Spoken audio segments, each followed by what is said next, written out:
O TST pode responder civil, administrativo e criminalmente por um acidente de trabalho? Em caso de acidente de trabalho com morte, o TST pode sim ser chamado, principalmente para prestar esclarecimentos. Esses esclarecimentos são esclarecimentos técnicos sobre a investigação desse acidente e existem determinadas situações que ele também pode responder civil, administrativo ou criminalmente por isso. Mas vamos analisar antes de bater o martelo e incriminar o pobre do TST.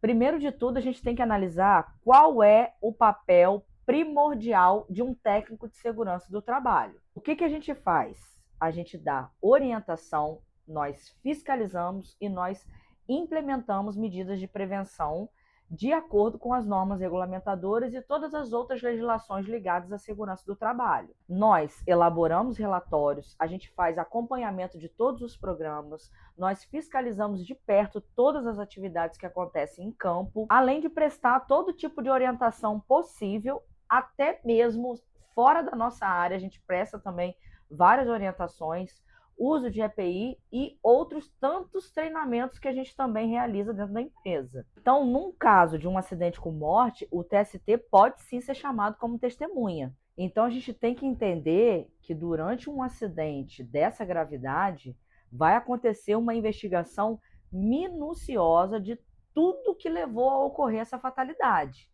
E aí a gente vai também verificar qual foi o papel crucial do TST durante o ocorrido, porque ele não pode ser também indiciado de qualquer forma.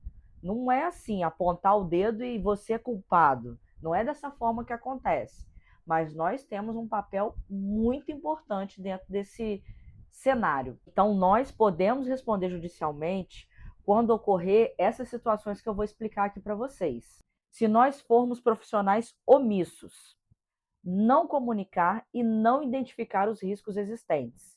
Por mais que todos os trabalhadores devam estar cientes dos riscos envolvidos nas atividades deles, devam ter conhecimento disso, é nosso dever orientar, informar, reforçar quantas vezes for necessário. Acho que todo mundo da profissão vai concordar comigo que os riscos existentes a gente precisa falar diversas e diversas vezes. Outra postura que é crucial, se nós formos profissionais negligentes, a gente fazer aquele tapar o sol com a peneira, não fiscalizar o uso correto de EPIs, não treinar os colaboradores, não prestar as orientações devidas. Se nós formos aquele tipo de profissional que está sempre descumprindo as NRs, e logo as principais, a NR1 e a NR4. A NR4 porque fala do nosso papel dentro do SESMIT, e a NR1 que é a NR-mãe, é a que dita todas as regras. Então, se a gente já começa sendo um profissional que já não cumpre os requisitos que estão lá descritos nela, quer dizer que a gente já está falhando como profissional. Outro ponto muito importante, e não venha me dizer que não acontece, que acontece sim, senhor.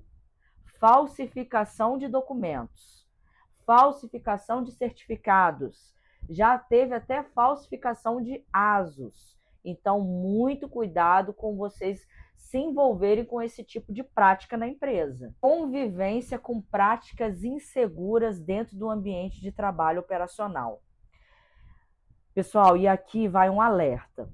Uma coisa é vocês fecharem os olhos e não quererem tomar atitude nenhuma.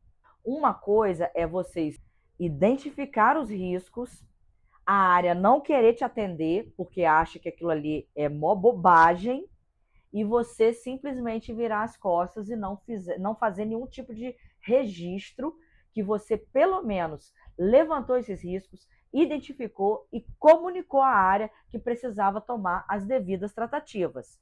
Porque aí é a área responsável que está praticando o ato inseguro que está se responsabilizando por continuar desenvolvendo as suas atividades sem tomar as devidas tratativas de prevenção, tá? Então, muito cuidado com isso. Se vocês identificarem que existe uma condição de risco e vocês simplesmente virarem as costas e falar assim, não vou fazer nada porque essa equipe vai me chamar de chato, não vai querer atender, eu vou virar as costas e eles vão continuar fazendo da mesma forma.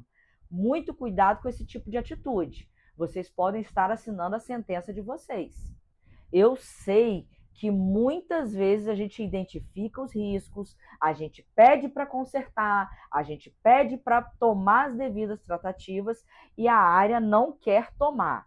Por isso que existe o meio da gente evidenciar. A gente escreve um e-mail, a gente tira foto, a gente comunica o supervisor verbalmente e depois manda um e-mail comunicando para a gente se respaldar que naquele momento a gente foi na área, a gente identificou o risco, a gente fez o registro, a gente fez a solicitação para consertar e a própria área não quis te atender. Nós temos que entender que o empregador é o principal responsável pela segurança dos trabalhadores no ambiente de trabalho. Ele responde objetivamente por todos os danos, inclusive pela morte do colaborador. Então, o TST ele só vai ser responsabilizado judicialmente se for comprovado que ele tem uma conduta ruim e conivente com esse acidente.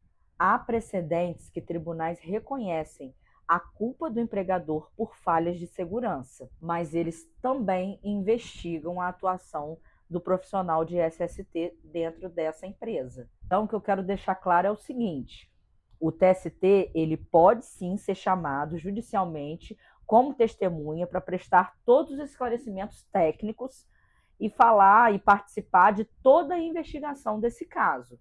Mas a responsabilidade maior recai sobre a empresa. Mas se ficar comprovado que realmente houve falha desse TST por omissão, negligência ou descumprimento das NRs, aí o negócio fica mais complicado para esse profissional, porque aí eles vão linkar esse tipo de conduta com as causas que contribuíram à morte desse trabalhador. E aí o negócio pode ficar bem mais difícil para o TST.